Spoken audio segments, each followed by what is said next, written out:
जब चमन की बुलबुलों का रहनुमा सयाद है, तब हिफाजत की यहाँ हर बात बेबुनियाद है।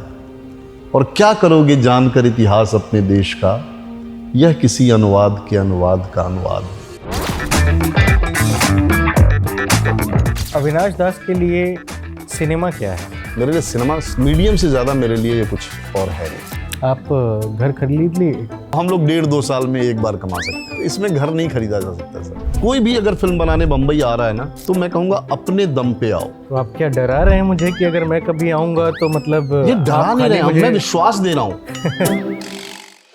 तो राजनीति में भी एक्टिव रहे, स्टूडेंट पॉलिटिक्स वगैरह कुछ आप? नहीं, स्टूडेंट पॉलिटिक्स में इसलिए एक्टिव नहीं रहे क्योंकि उस तरीके के स्टूडेंट ही नहीं रहे। दरभंगा के बारे में और वहाँ के साहित्य के बारे में, वहाँ की संस्कृति के बारे में आपसे सुनना चाहूँगा। देखिए, दरभंगा एक बहुत पुराना शहर है और मैं जो यहाँ तक पहुँचा हूँ उसमें दरभंगा के उन लोगों का बड़ा योगदान है। तो पत्रकारिता में कैसे आ गया? मैं एक काम करता हूँ और बहुत जल्दी उस काम से बोर हो जाते हैं, ऊब जाता हूँ। तब आपने सब चीज़ छोड़ छाड़ के फिल्मों में अपना करियर तलाश किया। ये बहुत बात की बात है कि बहुत सारे ऐसे लोगों को मैं देख रहा था कि यार हमारे जैसे ही लोग हैं, हमारे जैसे ही सोचते हैं, हमारे जैसे ही दाल भात चावल हाथ से खाते हैं, तो जब ये फिल्म बना सकते हैं तो हम क्यों नहीं बना सकते। अकेले आए थे या फैमिली के साथ आए थे? नहीं, मैं अकेला आया था। कैसे ढूंढा जाता है प्रोड्यूसर, कैसे अपनी कहानियों को अप्रूव कराया जाता है, क्या कुछ इसमें होता है? देखिए, क्या है कि अलग से इसका कोई मास्टर क्लास नहीं हो सकता। जिस कन्विक्शन के साथ, जितने मज़े लेकर के आपने इस स्क्रिप्ट को लिखा है, सामने वाले को सुनाए आप, अगर ये आपने दे दिया सामने वाले को मज़ा, तो वो आपका हो जाएगा, आपके सपनों का सहयात्री हो जाएगा। पुलिस आती है, आपको गिरफ्तार कर लेती है, आपको थाने ले जाती है। जो जैसा चल रहा है वैसा चले, लेकिन अगर मुझे लगता है कि वैसा नहीं चलना चाहिए तो मेरा दायित्व तो मैं समझता हूँ कि मैं बोलूँ। उससे सरकार को तकलीफ हो जाती है तो कई बार सरकार अलग तरीके से निशाना भी बनाती है, और जैसा आपने कहा कि पुलिस उठा करके ले जाती है, तो ले जाए ना। क्या हुआ, क्या था मसला, क्या था? वो मसला, इसमें कुछ रोचक तत्व भी हैं, मुझे पता है। एक मैंने ट्वीट कर दिया था और बहुत दिल्ली के पत्रकारों ने सबसे पहले मुझे फ़ोन करके बताया। उन्होंने कहा कि तुम छुप जाओ, पुलिस आ रही होगी। इतना डरा दिया कि फिर मैं घर से निकल गया। 1 महीने तक मैं इधर उधर रहा। तो आप डरे थे? आपकी फिल्म जो अभी आई थी इन गलियों में, उसमें भी कुछ सेंसर की बात थी? मेरी हर फिल्म में सेंसर की बात होती है भाई। क्या आप सीधे target censor board, Prasoon Joshi जैसे लोगों पे कर रहे हैं? सेंसर बोर्ड के मेंबर कौन है? किसी को उठा करके बना दिया। उनको सिनेमा की कोई समझ नहीं है, उनको इतिहास की कोई समझ नहीं है, उनको समाज की कोई समझ नहीं है। हमने तो तय कर लिया है कि मुझे सेंसर बोर्ड की बात माननी ही नहीं है।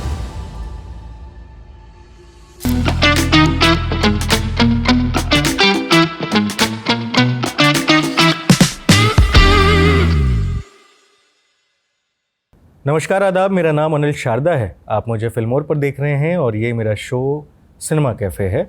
और आज के जो हमारे मेहमान हैं वो कभी हमारी बिरादरी का हिस्सा हुआ करते थे। बिरादरी की जब बात आती है तो हम पत्रकार लोग अपने पत्रकार बिरादरी के जितने भी लोग हैं उन सबको अपनी बिरादरी के नाम से संबोधित करते हैं। और अब वही पत्रकार, पूर्व पत्रकार, अब फिल्म डायरेक्टर हैं। कमाल की फिल्में उन्होंने बनाई है, डायरेक्ट की हैं। वर्तमान में अभी रीसेंट आपने इन गलियों में देखा होगा, वो फिल्म बहुत शानदार बनी। लेकिन अभी का जो समाज है उसमें और लोगों का जो एक टेस्ट है फिल्मों को लेकर के, वो बहुत बदला है। तो हम इस पर भी बहुत विस्तार से बात करेंगे कि जिस तरीके की फिल्में ये बना रहे हैं, किस तरह के ऑडियंस को टारगेट करके बना रहे हैं। डायरेक्टर हैं तो फिल्म मेकिंग से लेकर के और तमाम चीज़ों पे बातचीत होगी। पूर्व पत्रकार हैं तो इनके भीतर वो आज भी झलकता है, इनके ट्विटर से, इनके फेसबुक से, इनके इंस्टाग्राम से, किसी भी सोशल प्लेटफॉर्म पे जहाँ भी ये एक्टिव हैं, या फिर किन्हीं मंचों पे जब ये जाते हैं, किसी विषयों पर बोलने जाते हैं, तो उस पर भी तो हम लोग बात करेंगे। बहुत बहुत स्वागत है अविनाश जी आपका। बहुत धन्यवाद अनिल शारदा, मज़ा आया इस तरह से मिल करके। मैं तो अब तक सुनता ही रहता था इंटरव्यू, आज मेरा इंटरव्यू ले रहे हो। अब आप समय नहीं देते थे? नहीं, ऐसा नहीं है। मुझे इस लायक होना पड़ा कि मैं यहाँ आ पाऊँ, तो मैं आ गया। देखो, बहुत बहुत धन्यवाद कि आप आए, आपने समय दिया। और बॉम्बे में पार्टी भी करा रहे हैं सर ही। कहाँ से शुरुआत की जाए हम लोग अपने बातचीत की, बताइए।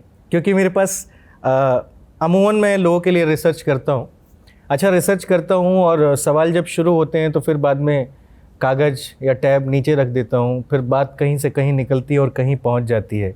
आपके लिए वो एक बार भी गूगल पे जाके मैंने ये सर्च करने की कोशिश नहीं की कि क्या है, क्यों है, किस लिए हैं और क्या करते हैं।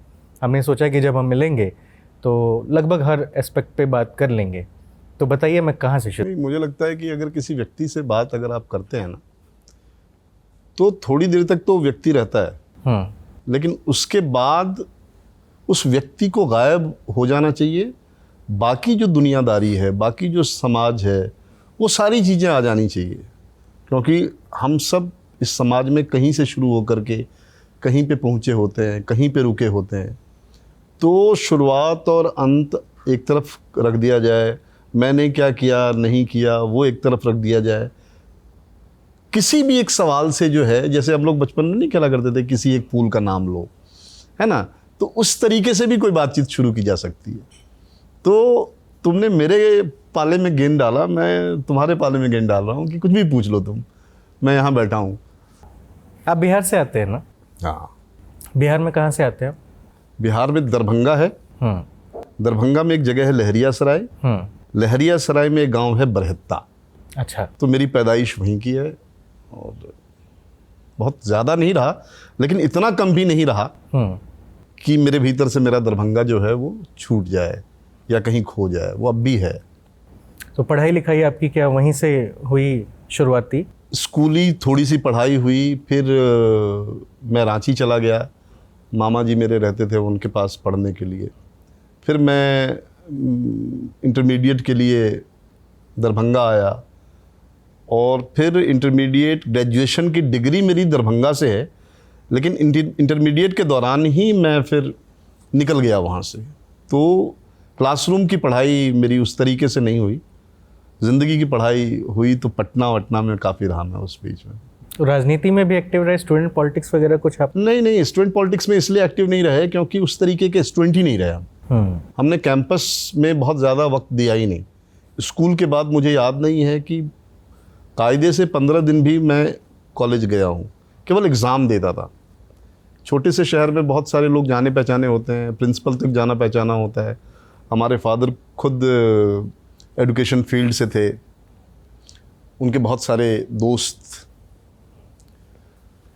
थे, तो मेरा काम चल गया था। एग्ज़ाम दिया, रिज़ल्ट आया, डिग्री भी आज तक मैंने नहीं देखी है। क्या बात है। अपनी तो राजनीति में उस तरीके से कभी भी नहीं रहा। हाँ, मतलब सांस्कृतिक जिसको कल्चरल एक्टिविज्म कहते हैं ना, वो राजनीति से एक हद तक जुड़ा होता है, उसमें मैं काफ़ी एक्टिव रहा हूँ। अगर सांस्कृतिक विषयों पर अगर बात करनी हो, और अगर मैं ये कहूँ कि साहित्य में भी, तो आपका दरभंगा, बिहार का मिथिला क्षेत्र, उसमें बेहद खूबसूरत रचनाएं हुई और काफ़ी रिच साहित्य वहाँ का रहा। आप इन सारी चीज़ों को कैसे याद करते हैं या कैसे देखते हैं? क्योंकि आज आप फिल्में भी बना रहे हैं, कहीं ना कहीं वो प्रेरित होती हैं वहाँ से। तो दरभंगा के बारे में और वहाँ के साहित्य के बारे में, वहाँ की संस्कृति के बारे में आपसे सुनना चाहूँगा। देखिए, दरभंगा एक बहुत पुराना शहर है, नगर सभ्यता वाला शहर है। राज दरभंगा का पूरा जो परिसर है वो अपने आप में एक ऐतिहासिक धरोहर है, और अभी भी बहुत हद तक महफूज ही है वो, क्योंकि वहाँ पे मिथिला यूनिवर्सिटी भी है, उसी कैंपस में संस्कृत विश्वविद्यालय है। इन सब के बीच वहाँ पे प्रतिरोध की भी एक धारा रही है हमेशा से। बहुत सारे लोग हुए हैं जो आज़ादी के आंदोलन में भी रहे, बिहार आंदोलन में भी रहे, संपूर्ण क्रांति का जो पूरा मसला था उस समय, वहाँ भी रहे। मैं 80s में और 90s के शुरुआत में मैं वहाँ था, और मेरे दादाजी के बड़े भाई यानी हमारे बड़े बाबा मैथिली के बड़े कवि थे, तो कविताई को लेकर के एक सॉफ्ट कॉर्नर था और कवि होने की लालसा थी। बाबा नागार्जुन हमारे शहर में रहते थे जब मैं बड़ा हो रहा था, किशोर उम्र का था, और उनसे राब्ता भी हो गया था। एक समय था जब बाबा कहीं भी जाते थे तो मुझे अपने साथ लेके जाते थे। मेरी माँ को उन्होंने कहा था कि आप इसकी चिंता मत करो, क्योंकि मेरी पढ़ाई लिखाई उतनी अच्छी थी नहीं, तो हमारे माँ बाप को लगता था कि पता नहीं मैं ज़िंदगी में क्या कर पाऊँगा, नहीं कर पाऊँगा। लेकिन बाबा के साथ हमारी दोस्ती और बाबा जैसे लोगों के साथ जो हमारी दोस्ती थी, इससे उनको लगता था कि यार ये बहुत गड़बड़ होगा तो भी बहुत गड़बड़ नहीं होगा, है ना, कोई ना कोई रास्ता पकड़ लेगा। तो थाती के रूप में विद्यापति से लेकर के, चंदा झा से लेकर के, मणिपद्म से लेकर के बहुत सारे साहित्यकार तो रहे ही हमारी स्मृतियों में, हमारे जहन में। लेकिन जब मैं वहाँ पे था 15, 16, 17 साल की उम्र में, तो बाबा के अलावा भी बहुत लोग थे जो बहुत अच्छे से साहित्य में एक्टिव थे। हमारे एक नरेंद्र जी थे, बहुत अच्छी गज़लें कहते थे। एक छोटे से शहर में रह कर के उनकी गज़लें ऐसी हैं कि मुझे आज तक याद है कि इंसाफ की गर्दन पे कोई घुड़सवार है, अब भी वही आदिम सवाल बरकरार है, इतिहास में हर नाम का चर्चा किया गया, अब तक हमारा नाम मगर दरकिनार है। ये नरेंद्र जी की गज़ल है। और उन्हीं की एक गज़ल की लाइन है कि जब चमन की बुलबुलों का रहनुमा सयाद है, तब हिफाजत की यहाँ हर बात बेबुनियाद है, और क्या करोगे जानकर इतिहास अपने देश का, यह किसी अनुवाद के अनुवाद का अनुवाद है। सुंदर। आप सोचिए कि छोटे से शहर में रह कर के एक व्यक्ति ऐसी गज़लें लिख रहा है तो हम सब पर क्या असर पड़ेगा। तो ऐसे उनकी बहुत सारी गज़लें मुझे याद है कि एक उनकी गज़ल है, वक्त हो जाए बेआवाज़ तो फिर क्या कीजिए, आपको खुद से लगे लाज तो फिर क्या कीजिए, सात पर्दे भी हों कमरे में हो तन्हाई भी, फिर भी खुल जाए अगर राज तो फिर क्या कीजिए। इस तरीके से तो एक तो ये सब माहौल मिला। फिर मैं धीरेन्द्र कुमार झा थे हमारे, जो JNU से लौटे थे दरभंगा में 91-92 के आसपास की बात है, और लेफ़्ट पॉलिटिक्स में थे, उनसे मुलाकात हुई। तो बहुत सारे ऐसे लोग हैं जिनको आज भी मैं याद करता हूँ, और मैं जो यहाँ तक पहुँचा हूँ उसमें दरभंगा के उन लोगों का बड़ा योगदान है, बहुत बड़ा योगदान है। संजीव स्नेही हमारे एक दोस्त थे, आज पत्रकार हैं दिल्ली में, लेकिन हमारी ज़िंदगी से वो लंबे समय से गुम है, लेकिन हमारी स्मृतियों से गुम नहीं है, क्योंकि इन सब लोगों ने मुझे एक तरह से मेरे निर्माण में इन सब का बड़ा हक है, योगदान है। तो पत्रकारिता में कैसे आ गया और कब? देखिए, ये बड़ी दिलचस्प कथा है पत्रकारिता में आने का, क्योंकि जब मैं रांची में स्कूल में पढ़ता था तो इत्तेफाक से हमारी जान पहचान हरिवंश जी से हो गई थी, जो आजकल राज्यसभा में उपसभापति हैं। उस समय प्रभात खबर के संपादक थे। हाँ। तो मैं उनके पास कविताएं लेकर के जाता था, हम और हमारा एक दोस्त विनय भरत, जो कि वहाँ श्यामा प्रसाद मुखर्जी विश्वविद्यालय में अंग्रेज़ी का प्रोफेसर है, असिस्टेंट प्रोफेसर।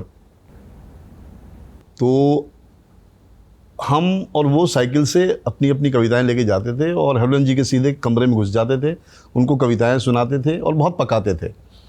कट टू 97 में प्रभात खबर का पटना संस्करण शुरू हुआ। उससे पहले थोड़ा बहुत अखबारों में मैंने फ्रीलांसिंग करना शुरू कर दिया था। उस समय नौकरी बहुत मुश्किल से मिलती थी अखबारों में, बहुत मतलब थोड़े से अखबार हुआ करते थे, उसमें बहुत सीनियर लोग पहले से काम कर रहे होते थे, नौकरी कर रहे होते थे। तो हम जैसे लोग जो ग्रेजुएशन में पढ़ ही रहे हैं अभी, उनके लिए अखबार में फ्रीलांसिंग करने के अलावा कोई ऑप्शन नहीं था। तो नवहार टाइम्स 1-2 साल पहले बंद हुआ था और प्रभात खबर शुरू हुआ था। तो मैं एक दिन यूं ही चला गया मिलने के लिए हरिवंश जी से, और मैंने चिट्ठी लिखी उनको, बाहर से चिट भेजा कि आपको याद है वो लड़का जो स्कूल से कविताएं लेकर के आपके पास आता था, अगर आप के पास वक्त हो तो मैं मिलने के लिए आया हूँ आपसे। साल क्या था ये? 97। वो अखबार शुरू नहीं हुआ था, शुरू होने वाला था।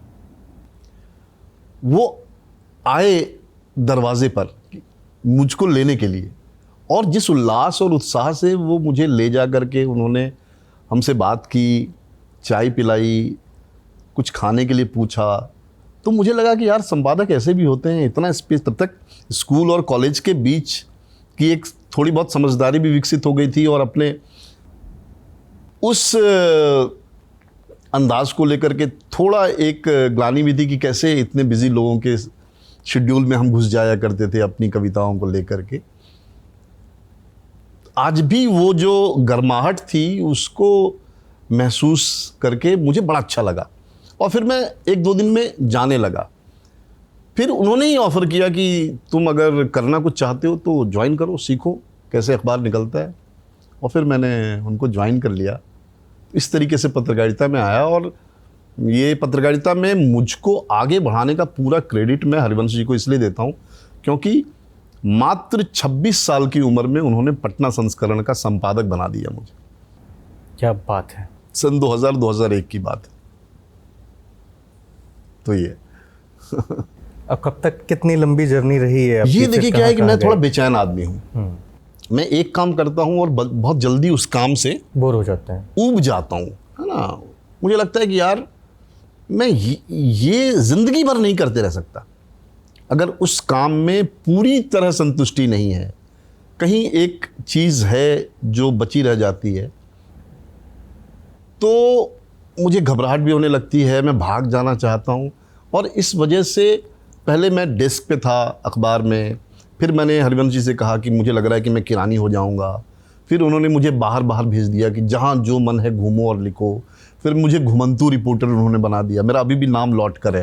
जब पटना बहुत सारे पुराने लोगों से पूछिएगा कि अविनाश, अच्छा वो अविनाश लौटकर कहीं भी जाता था तो वहाँ से लौटकर रिपोर्ट लिखा करता था। फिर उससे भी मेरा मन भर गया, तो फिर मैं दिल्ली चला आया। एक देशकाल नाम की पत्रिका हमने जो है वो ज्वाइन की।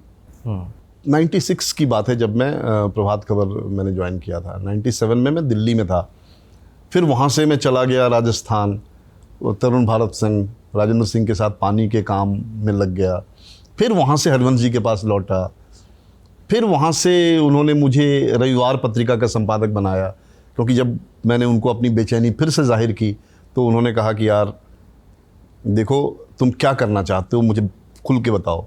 तो मैं उनको बताता कि मैं दिनमान जैसी पत्रकारिता करना चाहता हूँ। तो फिर उन्होंने मुझे कहा कि अगर दिनमान जैसी कोई पत्रिका तुम्हें निकालने को मिले तो तुम उसमें क्या क्या करोगे। तो फिर मैंने उनको पूरा बना करके दिया और उन्होंने मुझे 32 पन्ने का अखबार था, साप्ताहिक, रविवार नाम था, कि भाई ये लो और इसको अपने तरीके से चेंज करो, दिनमान बनाओ। फिर मैंने उसको किया। फिर जो अखबार की अपनी दिक्कतें होती है कि जैसे मैं ज्योतिष के पन्ने मैंने हटा दिए थे, सार्थक सिनेमा को लेकर के थोड़ी बातचीत उसमें शुरू करवाई थी, कुछ अच्छी स्टोरीज़ करवा रहे थे। तो जो पॉपुलर किस्म की जो धारा है ना, उसका अपना एक दबाव होता है, जो सर्कुलेशन की तरफ से भी आता है, बहुत तरह से आता है, मार्केटिंग की तरफ से भी आता है, कि अखबार को थोड़ा पॉपुलिस्ट अप्रोच भी अपनाना चाहिए। तो जब इस तरह के दबाव आने लगे तो फिर मैंने उनको कहा कि मेरे से हो नहीं पा रहा है, क्योंकि उस दबाव के तहत मुझे ज्योतिष के पन्ने फिर से निकालने पड़ रहे हैं। तो फिर उन्होंने मुझे अखबार का संपादक बना दिया, किसी और को वो जिम्मा दे दिया। और मुझे उन्होंने सिखाया भी बहुत तरह से कि भाई बहुत आदर्श किस्म की चीज़ें जो है वो होनी चाहिए, लेकिन उसके साथ साथ बहुत सारे ऐसे गुण भी होने चाहिए ताकि आप सर्वसम्मति से नेता चुन लिए जाएं, है ना। मैं थोड़ा बहुत अग्रेशन था मेरे में, उत्साह था, जवानी थी, वो अलग बात है, लेकिन उस अग्रेशन को कम करके समूह के साथ कैसे चला जाए, है ना, ये सारी चीज़ें उन्होंने सिखाई। तो ये सब मसला रहा मेरे जीवन में।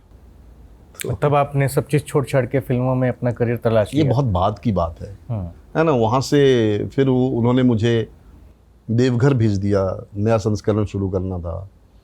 उसी समय एनडीटीवी आया था नया। तो फिर मैंने देवघर से मैं ऊब गया था। दरअसल आप सोचिए कि 2004-05 की बात है और 96 से लेकर के 8 साल आप अखबार में तरह तरह के काम करते रहे हैं, तो आपको लगता है कि यार मैं यहाँ बहुत आगे बढ़ूँगा तो कहाँ तक जाऊँगा, और उसमें मैं बूढ़ा नहीं होना चाहता हूँ। और मुझे मीडियम भी थोड़ा चेंज करना था। मेरे को टेलीविज़न जैसी चीज़ें बहुत एक्सप्लोर हो रही थी, बहुत सारे न्यूज़ चैनल आ रहे थे। हाँ। तो मैं देखा करता था कि एनडीटीवी मुझे अच्छा लगता था। वहाँ के लोग बड़े सोवर किस्म से बात करते हैं, अच्छी रिपोर्ट्स आती है। तो दिबांग थे उस समय एनडीटीवी इंडिया के हेड। मैंने उनको चिट्ठी लिखी, वो चिट्ठी उनको इतनी अच्छी लगी, भाषा की कारीगरी तो थोड़ी बहुत आ ही गई थी, तो उस भाषा के जाल में फंस गए थे वो। फिर उन्होंने मुझे बुला लिया, फिर मेरा टेस्ट लिया उन्होंने, और वो अंतहीन सिलसिला जैसा टेस्ट था। रोज़ जाता था, रोज़ टेस्ट लिया जाता था। तो फाइनली उन्होंने कहा कि अब हम बताएंगे, और मैं इतना कॉन्फिडेंट था कि मैं रिज़ाइन देकर के आ गया था। और उस बताएंगे जो एक अंडर इन्वर्टेड कॉमा वाला वर्ड है, उसमें ये ज़्यादा निहित होता है कि अभी नहीं, मतलब कभी, फिर कभी। तो मुझे लगा कि मैं घर का रहा ना घाट का, तो मैं बम्बई चला आया। 6 महीने बम्बई रहा। उस समय हमारे बहुत सारे दोस्त थे, फिल्म प्रोड्यूसर्स थे, बना रहे थे, है ना, उन लोगों के यहाँ रहा। फिर कुछ इंटरव्यूज़ मैंने विद्या बालन जैसे लोगों के उस समय में लिए थे, उनके घर पे जा कर के चेंबूर में। तो 6 महीने बाद अचानक हरिवंश जी का फ़ोन आया कि तुमने एनडीटीवी में कोई टेस्ट वेस्ट दिया था क्या? अब मैंने उनको बताया नहीं था, तो मैंने कहा कि सर दिया तो था।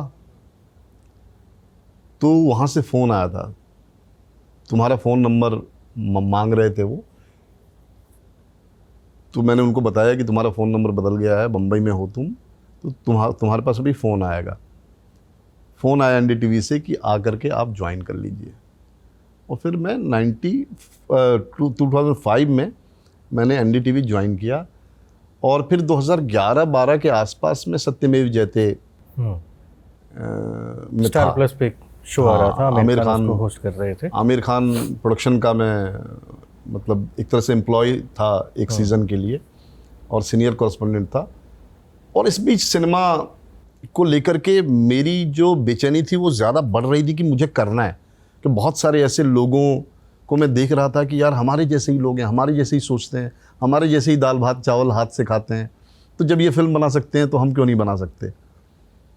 तो ये जो चीज़ें जब सघन हो गई तो फिर मैं आ गया यहाँ, करते हैं फिल्म। और पहली फिल्म आपने की अनारकली ऑफ आरा। जब पहली फिल्म आपने लिखा भी था? जी बिल्कुल। और डायरेक्शन भी किया था।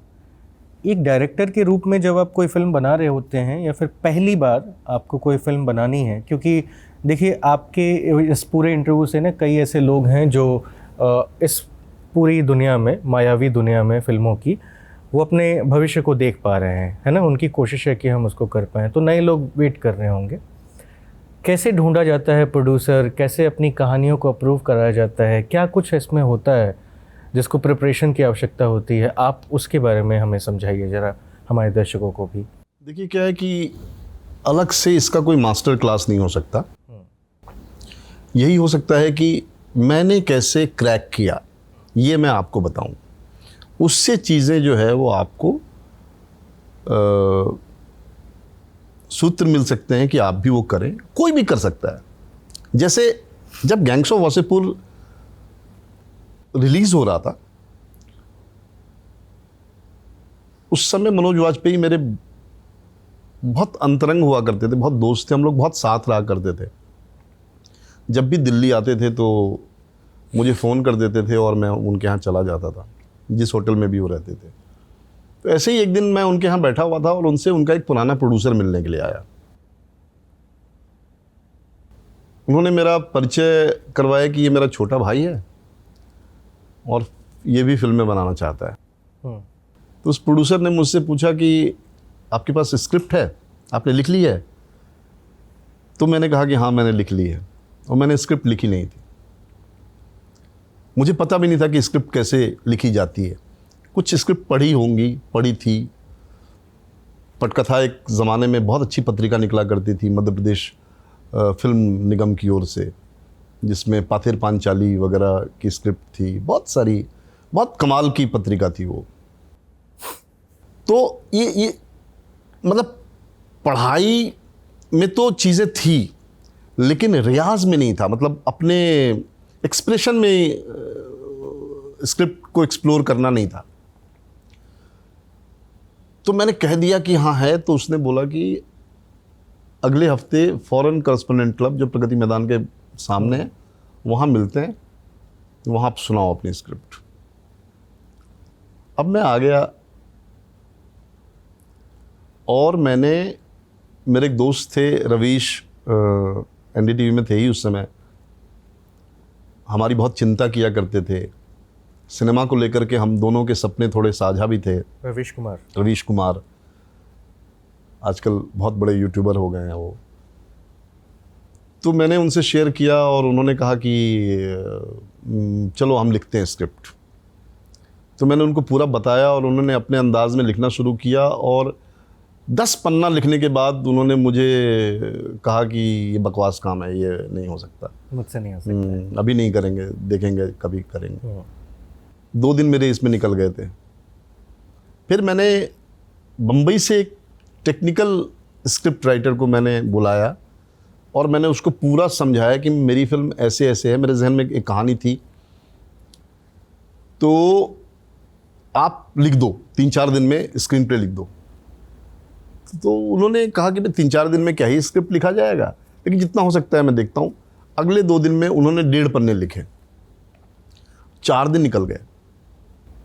अब मुझे लगा 3 दिन में मैं कैसे उसको सुना सकता हूँ, लेकिन इस बीच मुझे टेक्निक पता चल गई थी कि exterior, interior, fade in, fade out, cut to, descriptions, dialogue, ऐसे ये टेक्निकलिटीज़ मुझे समझ में आ गई थी। और मुझे ये समझ में आया कि कहानी तो अंततः मुझे ही लिखनी है। हमारा सिनेमा कैसे हम देख रहे हैं, कैसे वो पर्दे पे दिखेगा, ये तो हम जानते हैं। तो उस तरीके से मैंने कमरे में बंद होकर लिखना शुरू किया और अगले 2 दिन में मैंने 40 पन्ने लिखे। क्या बात। क्योंकि अखबार का रियाज था, एक एक दिन में कितने पन्ने टाइप करके हम लोग निकालते रहे हैं, एक पूरी रिपोर्ट लिखते रहे हैं 3-4 घंटे में। तो फिर मैंने फ़ोन किया प्रोड्यूसर को कि इस हफ्ते तो नहीं, अगले हफ्ते मैं सुना सकता हूँ। उसने कहा ठीक है। और अगले हफ्ते मैं 100 पन्ने की स्क्रिप्ट लेके गया था बस, और 3 घंटे मैंने नरेशन दिया। और नरेशन में बहुत सारे गानों के रेफरेंसेस थे, जो मैंने गाने, फोक गीत जो सुने थे अपने गांव और आसपास की चीज़ों को, तो वो गा के मैंने सुनाया उनको। तो उनको बड़ा मज़ा आया। उनके साथ 7-8 लोगों की टीम थी, तो उनको इतना मज़ा आ गया कि उन्होंने कहा कि चलो करते हैं, लेकिन हमें ये लोग चाहिए, अगर आप ला सको तो मुझे लगा कि आसान है, लोगों को कहूँगा, सुनाऊंगा, लोगों को पसंद आएगी चीज़ें, लोग आ जाएंगे साथ में काम करने के लिए। लेकिन भाई साहब अगले 2 साल तक फिल्म नहीं बनी। तो स्क्रिप्ट लिखना एक चीज़ है, वो बहुत ज़रूरी चीज़ है, अहम चीज़ है, सबसे अहम चीज़ है। अभी बड़ा एक लाइन चल रहा है ना कि लेखक बाप होता है। तो अगर राइटिंग मजबूत है ना, तो पूरा जो सिनेमा का महल है उसी पे खड़ा होता है।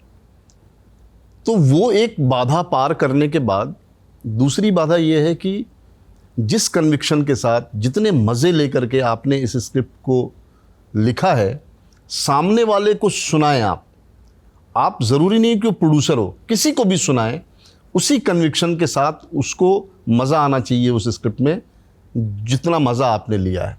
अगर ये आपने दे दिया सामने वाले को मज़ा, तो वो आपका हो जाएगा, आपके सपनों का सहयात्री हो जाएगा। तो 2 साल के बाद वो फिल्म बनी, जब हम कुछ लोगों को ऑन बोर्ड ला पाए, कोशिश की, बताया लोगों को करना है। बहुत सारे लोग जब आते हो फिल्म बनाने के लिए बॉम्बे में, सोच करके, दोस्त होते हैं, बहुत सारे फिल्म मेकर्स मेरे दोस्त थे, बहुत सारे एक्टर्स मेरे दोस्त थे, लेकिन दोस्त थे वो खाना खिला सकते थे, वो शाम की पार्टी दे सकते थे हमारे नाम पर। हाँ, हमारे लिए और भी दोस्तों को जुटा सकते थे कि भाई अविनाश दिल्ली से आया, बैठते हैं, अनिल शारदा दिल्ली से आए हैं, बैठते हैं।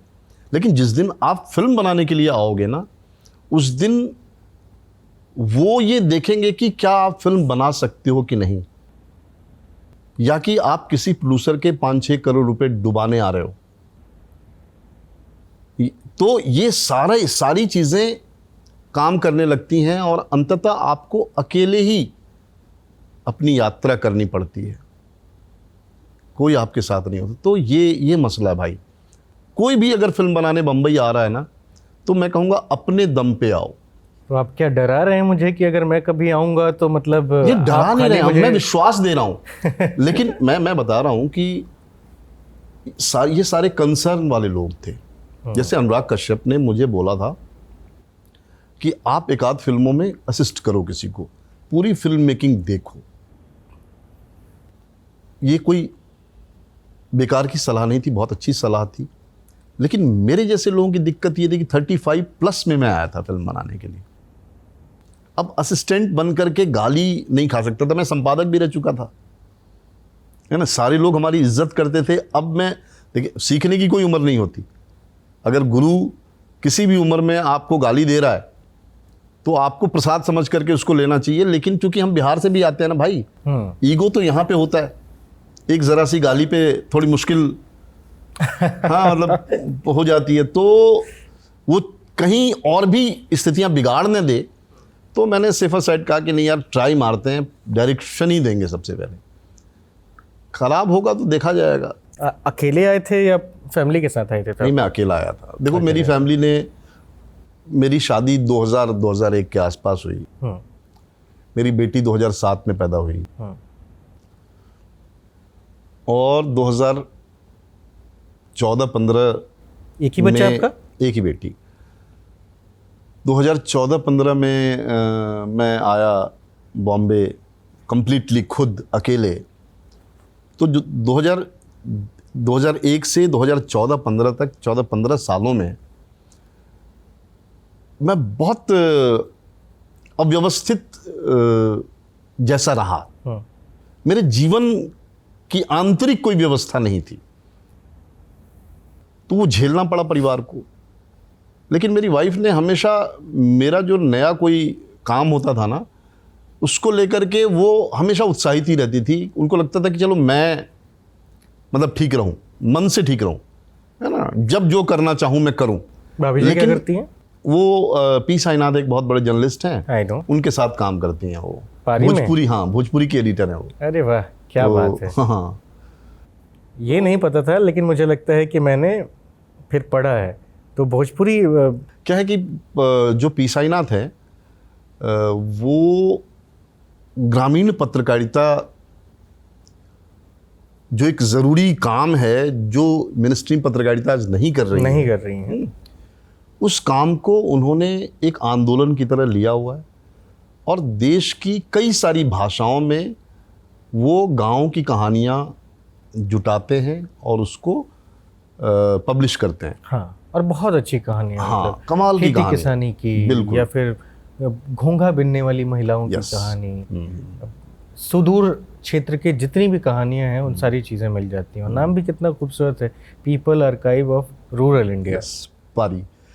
तो पारी का जो भोजपुरी सेक्शन है उसकी एडिटर है हमारी वाइफ। ठीक, स्वर्णकांता नाम है उनका। जी, अब मैं पढ़ा हूँ, कह सकता हूँ। वैसे भोजपुरी कैसे, आप तो मैथिल थे। हाँ, लेकिन मैं एक चीज़ सिर्फ ये बता दूं आपको कि मुझे मेरी वाइफ ने 2014 में एक फिल्म बनाने के लिए भेजा था कि तुम्हारा मन है, बहुत हो गया, अब फिल्म बनाना चाहते हो, जाओ बना लो, फिल्म बना करके लौटो। तो फिल्म बन गई और फिल्म थोड़ी चर्चित हो गई, तो उनको भी मुंबई आना पड़ा। उस समय बीबीसी में वो काम करती थी, वो नौकरी भी छूट गई मेरे चक्कर में। तो ये कहाँ से हैं वो? बिहार में? वो छपरा से हैं। छपरा से हैं। चलिए, हमारे ही इलाके से हैं। हाँ। 71 से पहले सारण प्रमंडल हुआ करता था ना। अरे भाई, 1905 से पहले बिहार, बंगाल, उड़ीसा भी एक हुआ करता था। ठीक है। पर हम भी सारण क्षेत्र को ही मान के चलते हैं। करेक्ट। बहरहाल, आप फिल्म पे थे। नहीं, तो वही आपने पूछा था कि भाई वो भोजपुरी हैं, मैं मैथिल हूँ, तो यही तो हमारे देश की सांस्कृतिक विविधता का जो हासिल है, अच्छा हासिल, उसमें वो मुझे मिली पटना की सड़क पे। तो हम दरभंगा से आए थे, उनकी फैमिली पटना में ही रहती थी। हम मिले और फिर हमारा साथ हो गया। इश्क हो गया कहिए। हाँ, इश्क हो गया बिल्कुल।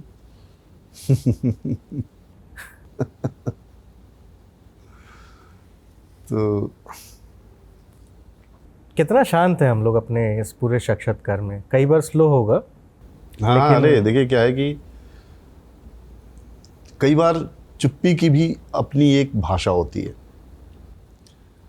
लेकिन जब आप कैमरे के सामने इस तरह की भाषा एक्सप्लोर करना चाहते हो ना, तो कई लोगों को बोरिंग लग सकता है।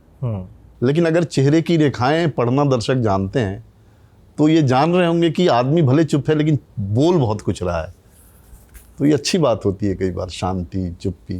लेकिन बात वो नहीं है, बात एक और है कि आप चुप नहीं रहते हैं, आप कुछ ज़्यादा ही वोकल हैं और आपके लिए कहा जाता है कि आप सरकार के खिलाफत में रहते हैं।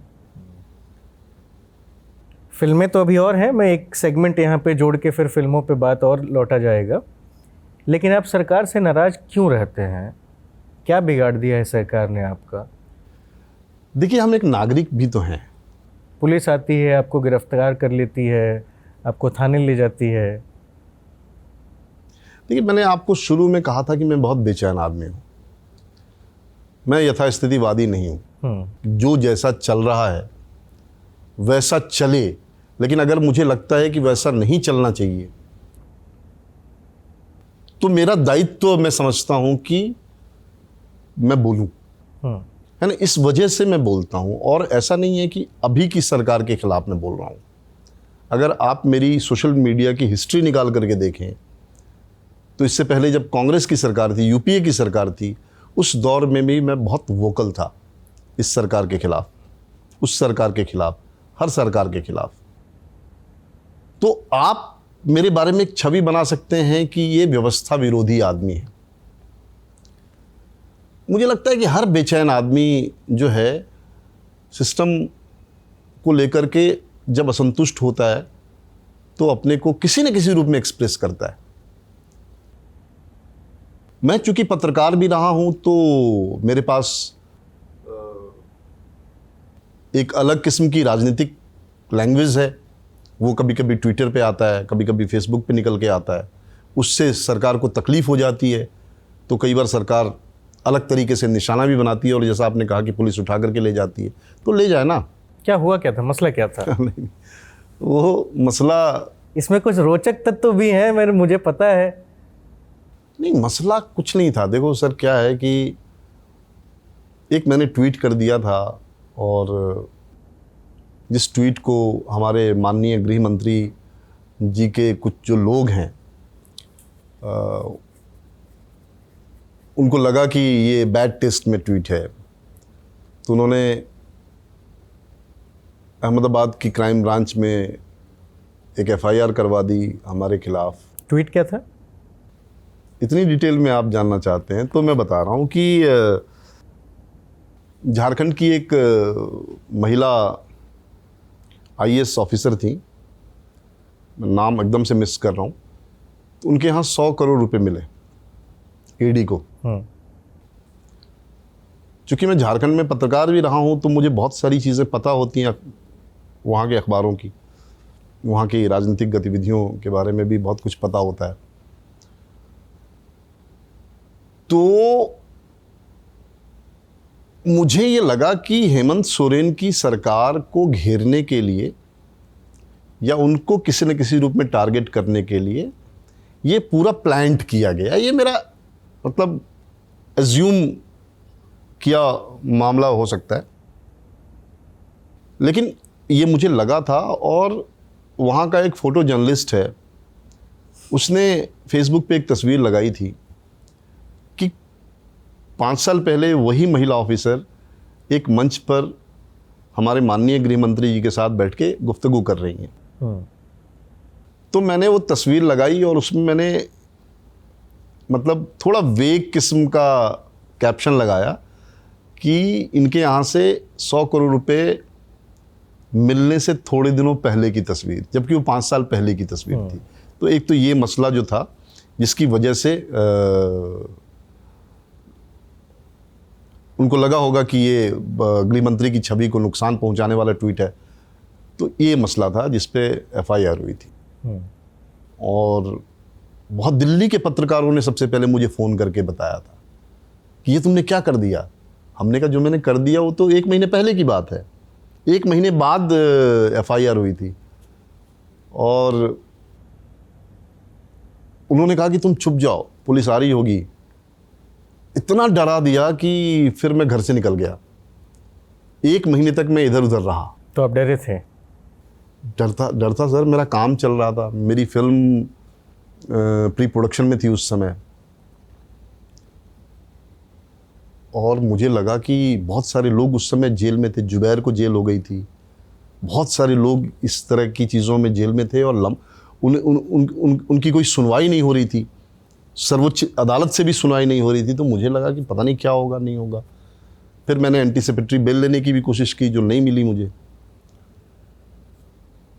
तो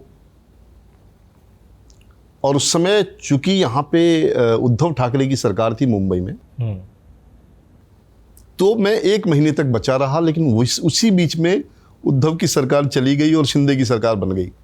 जिस दिन शिंदे की सरकार बनी है उसके अगले दिन पुलिस ने हमें उठा लिया यहाँ से।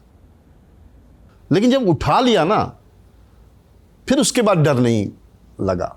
उससे पहले तक मुझे लगता था कि पता नहीं अगर मैं चला जाऊंगा तो सब चीज़ें तहस नहस हो जाएंगी। लेकिन जिस वक्त आपको पकड़ा गया उस वक्त मैं फिर बेखौफ हो गया कि अब जो होगा देखा जाएगा। फिर मैंने तस्वीर भी ऐसे खिंचाई थी जब पुलिस मुझे ले जा रही थी। मैंने वाइफ को कैमरा दिया, बोला कि लो एक फ़ोटो लो ऐसे। तो वो सारी जगह पे वही तस्वीर चल रही थी। मतलब आपके लिए तो मोमेंट हो गया। तो हाँ यही कैसा व्यवहार था पुलिस वालों का? बहुत अच्छा व्यवहार था, बहुत ही सुंदर व्यवहार था। गिरफ्तार करने आई थी कि मैं वही कह रहा हूँ आपको कि पुलिस वाले मुझे कह रहे थे कि सर आप भी जानते हो कि क्यों आपको पकड़ा जा रहा है, तो हम लोगों से कोई दिक्कत नहीं होगी आपको। बस जो चीज़ें हैं वो, जैसे फ़ोन आप यूज़ नहीं कर सकते, जो नियम है उस नियम को आपको मानना पड़ेगा, बाकी आप आराम से चलिए, है ना, आपके साथ कुछ ऐसा नहीं होगा जो आपको दिक्कत हो। बहुत अच्छा। वहाँ पे ACP भी मिले, अभी भी मेरी बात होती है बहुत सारे वहाँ के ऑफिसर्स से, उस चक्कर में जो वहाँ दोस्त बन गए थे। नाम मत लीजिएगा, कहीं सस्पेंशन ऑर्डर ना निकल जाए। हाँ ये अच्छे लोग, देखिए वो भी तो हम नागरिक ही हैं ना इस देश के। लेकिन अविनाश जी, जिस इंडस्ट्री में आप हैं, बीते कुछ सालों की अगर बात की जाए, पहले क्या रहा वो भी विचार करने के योग्य चीज़ें हैं। लेकिन बीते 10, 12, 15 सालों में अगर हम देखें तो जितने भी बड़े एक्टर हैं, डायरेक्टर हैं, कलाकार हैं, देश में जो भी होता है, जिन भी किसी ऐसे विषयों पे ज़रूरी होता है कि अगर ये लोग इस विषय पर बोलेंगे तो शायद समाज में उसका एक सही मैसेज आएगा, कभी नहीं हुआ। आपके तो मतलब बिरादरी के लोग, जो अभी आपकी बिरादरी वाले लोग हैं, फिल्म से जुड़े लोग, वो एकदम ही चुप हो गए। तो जब सब इस तरीके से रह के अपना काम चुपचाप कर रहे थे, तो आपको क्यों ऐसा लगा कि आपको बोलना चाहिए? नहीं, मैं किसी को देख करके थोड़ी तय करूंगा कि मुझे बोलना चाहिए कि नहीं बोलना चाहिए। कोई बोल रहा है या नहीं बोल रहा है, इससे ये थोड़ी तय होगा कि किसी को बोलना चाहिए या नहीं बोलना चाहिए। जिन लोगों को लग रहा है कि उनके नहीं बोलने में ही उनकी भलाई है, वो चुप हैं। मुझे लग रहा है कि मैं चुप होकर के अपना भला नहीं कर सकता, है ना, अपने साथ बेईमानी नहीं कर सकता हूं। तो मैं तब भी बोलता था, मैं अब भी बोल रहा हूं, है ना, अब भी बोलता हूं। होता क्या है ना कि देखिए, ऐसा नहीं, एक लगता है आपको कि बहुत सारे लोग चुप हैं। आप जो मुंबई मेनस्ट्रीम का जो सिनेमा है ना, उसके लोगों की चुप्पी को आप सबकी चुप्पी नहीं बता सकते। बहुत सारे हंसल मेहता नहीं बोलते हैं क्या? बहुत कमाल बोलते हैं। अनुराग कश्यप नहीं बोलते रहे क्या? लगातार बोलते रहे हो। अभी क्या है कि जब काम जब होता है ना, जब मेरी फिल्म शूट होगी, मेरी फिल्म जब चलेगी, उसकी तैयारी होगी, तो उस समय तो मैं अपने काम में लगा रहूँगा। मैं फिर कुछ देख ही नहीं रहा हूँ कि क्या हो रहा है देश में, नहीं हो रहा है। लेकिन जब खाली वक्त होता है, जब मैं टेलीविज़न देखता हूँ, जब मैं न्यूज़ देखता हूँ, जब मैं अखबार पढ़ता हूँ, तब लगता है ना कि यार ये इस पे बोलना चाहिए मुझे, इस पे मुझे मेरी समझ जो है वो जाहिर करनी चाहिए। और हमेशा से लोग बोलते रहे ना, देवानंद ने तो अपनी राजनीतिक पार्टी भी बनाई थी एक समय में। तो फिल्मकारों का राजनीतिज्ञ होना या राजनीतिक होना ये कोई नया फिनोमिना थोड़ी है। बहुत सारे फिल्म मेकर्स, बहुत सारे एक्टर्स चुनाव भी लड़ते हैं ना, राजनीतिक दलों में शामिल है। तो हम किसी दल में न शामिल होकर के अपनी राय क्यों नहीं जाहिर कर सकते? पॉइंट। लेकिन अभी जब आपने अनुराग की बात की तो मुझे कुछ एक किस्सा याद आ गया। अभी हाल फिलहाल में अनुराग कश्यप ने कुछ दिनों पहले ब्राह्मण समाज के ऊपर एक विवादित टिप्पणी कर दी थी, जिसको लेकर के लगातार उनको ट्रोल किया जा रहा था, उनके परिवार को भी धमकियां मिल रही थी।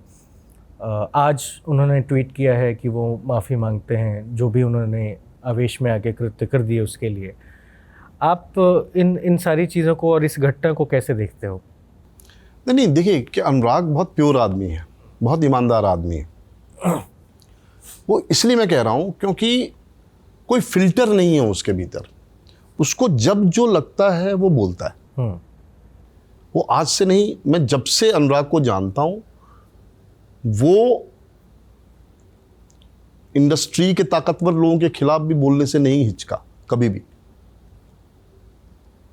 आम आदमी पार्टी का जब पूरा ज्वार फैला हुआ था उस समय भी वो आम आदमी पार्टी पर अटैक कर रहा था,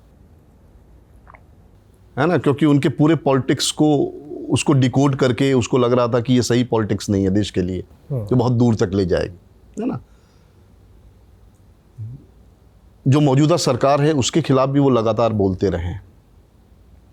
लेकिन अनुराग के बोलने में आप वो वैचारिकी नहीं देख सकते जो भाषा और विचार के ओरिएंटेशन से आए हुए लोगों की वैचारिकी होती है। भाई अनुराग फिल्मों में गली की ज़बान लेकर के आए, सड़क की ज़बान लेकर के आए, बहुत सारा रियलिज्म लेकर के आए, क्योंकि अनुराग वैसे ही हैं। उन्होंने जो टिप्पणी की थी फुले फिल्म को लेकर के, सेंसर बोर्ड ने जो बेतरह कैंची चलाई थी उसको लेकर के उन्होंने टिप्पणी की थी, और उन्होंने कहा था कि जब कास्ट सिस्टम खत्म हो गया है, अंडर इन्वर्टेड कॉमा, अगर सेंसर बोर्ड ये कह रहा है, उसके सदस्य ये कह रहे हैं, तो फिर मतलब ब्राह्मण पर टिप्पणी से क्यों एतराज़ होना चाहिए, है ना। अगर फिल्म कोई टिप्पणी कर रही है या फिल्म दिखा रही है कि ब्राह्मणिकल सिस्टम कितना घटिया रहा है, कितना क्रूर रहा है, उससे क्यों एतराज़ हो रहा है। इस टिप्पणी पर बहुत सारे लोगों ने ट्रोल करना शुरू किया। अनुराग आज नहीं, हमेशा से ट्रोलर्स के साथ बातचीत करते रहे। वो भी इधर आवेश में रहते हैं, ट्रोलर भी आवेश में रहते हैं, और दोनों हमेशा टकराते आए। जातियों को गाली देना बंद कर देना चाहिए, हाँ। लेकिन आप इस तरीके से देखिए कि जब 5000 सालों से आप दलितों को गाली देते आए हैं, उसमें से एक आदमी उठ करके आज अपर कास्ट को कोई गाली दे दे, तो इतना बवाल अगर बहुत ज़्यादा मच रहा है कि मूल मुद्दा ही डेरियल हो जाए, तो हमारी समाज की बुनावट में कहीं दिक्कत है। यार आपकी गाली वो इतने 1000 सालों से सहते आए हैं, आप उसकी एक गाली बर्दाश्त नहीं कर पा रहे हो, जबकि आप कह रहे हो कि कास्ट सिस्टम खत्म हो गया, है ना। हम उस अंधेरे इतिहास से बहुत आगे बढ़ा है, तो ये प्रॉब्लम तो है ही ना। नहीं, मुझे भी इस बात का दुख है कि जब भी इस तरह की कोई घटना होती है तो ब्राह्मण भी, और ब्राह्मण के पता नहीं कितने एकता मंच भी एक्टिव हो जाते हैं। सेम फॉर अदर कास्ट, चाहे वो भूमियार हो, चाहे राजपूत हो, चाहे यादव हो, चाहे कोई भी हो। और आजकल तो हर तरह के जितने भी जातियां हैं उन सब का एक एक गैंग बना हुआ है। अब गैंग शब्द मैं कह रहा हूँ, लेकिन असल में वो उनका यूनिटी है। क्या कहते हैं उसको? हाँ ठीक है, मतलब जातीय अस्मिता हाँ, का मसला कोई समाज भी हाँ, है, कुर्मी समाज भी है, मल्लाह समाज भी है, हर तरह के लोग हैं।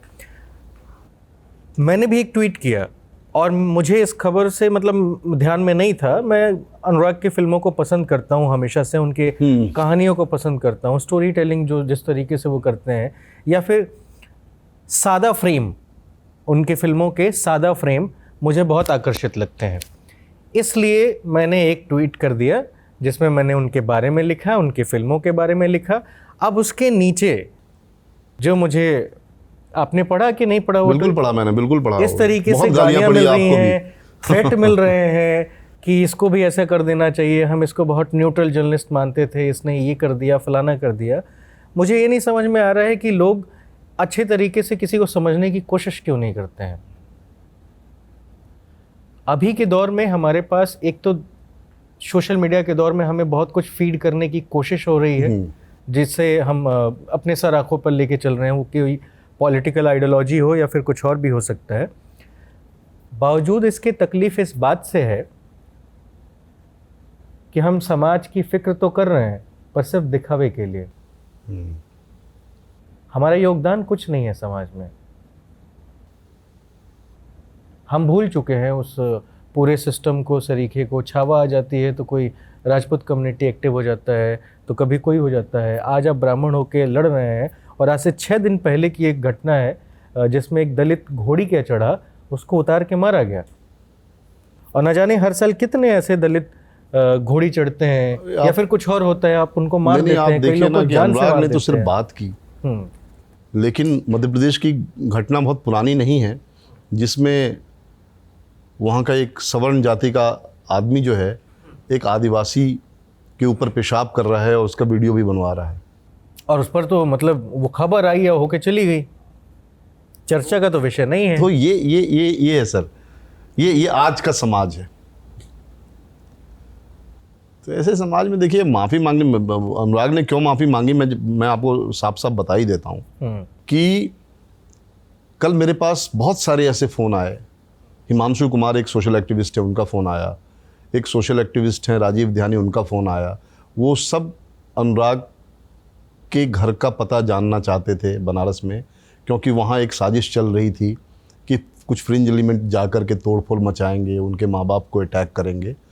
तो सुरक्षा में है ना ये लोग वहाँ जाएं, है ना, वहाँ बैठें।